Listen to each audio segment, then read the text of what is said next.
আলাইকুম প্রিয় কলিজার বন্ধুরা এবং ভাই ব্রাদাররা, আপনারা কেমন আছেন? আলহামদুলিল্লাহ, আমিও ভালো আছি এবং আমার ছেলেও ভালো আছে। তো আমার ছেলের কিছু কথা আছে, আপনারা একটু মনোযোগ দিয়ে করে শুনবেন। আর শোনার পরে আপনাদের কাছে যদি ভালো লাগে, আলহামদুলিল্লাহ, আমার ছেলের জন্য সকলে দোয়া করবেন। আব্বু, তুমি কি হইতে চাও? পুলিশ। পুলিশ না সেনাবাহিনী? সেনাবাহিনী। সেনাবাহিনী।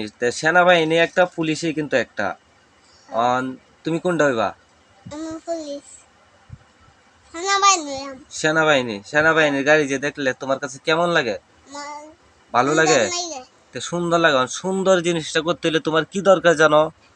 স্কুলে পড়তে হইব, খেলাধুলা করতে হইব, শরীরকে স্ট্রং রাখতে হইব।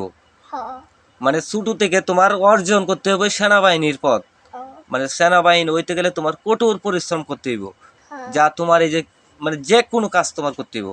আর বিশেষ কথা হচ্ছে, সেনাবাহিনী কিন্তু একটা আল্লাহর দান জিনিস, যে কেউ হইতে পারে না।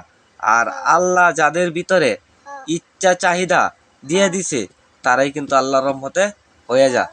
তবে তুমি সেনাবাহিনী কি করতে চাও?